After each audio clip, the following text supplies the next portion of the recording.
Timbog ang isang lalaki matapos makuhanan ng ilegal na baril sa isinagawang operasyon ng Police Station 1 CCPO sa Poblasyon 6 Cotabato City noong ika-1 ng Nobyembre taong kasalukuyan.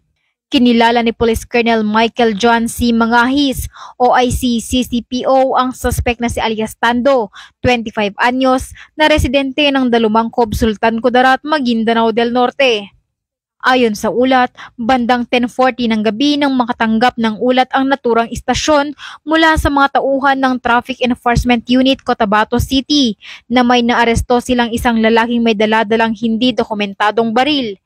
Agad namang pinuntahan ng mga otoridad ng Police Station 1 CCPO ang naturang lugar upang beripikahin ang ulat.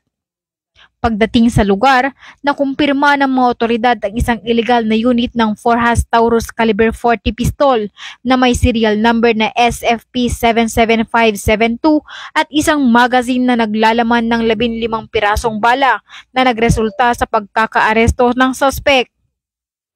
Ang naarestong suspect ay kasalukuyang nasa kustodiya ng nasabing istasyon habang ang paglabag sa RA 10591 o Comprehensive Firearms and Ammunition Regulation Act ay inihahanda na laban sa kanya at ang nasabing baril ay isusumite sa RFU bar para sa ballistic examination at wastong disposisyon.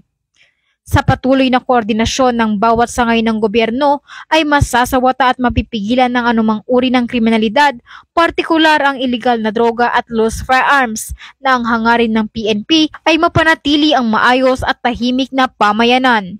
Mula dito sa rehiyon ng Bangsamoro, ako ang inyong PNN correspondent, Patrolwoman Rodessa Gallego, alagad ng batas, tagataguyod ng Balitang Pulis.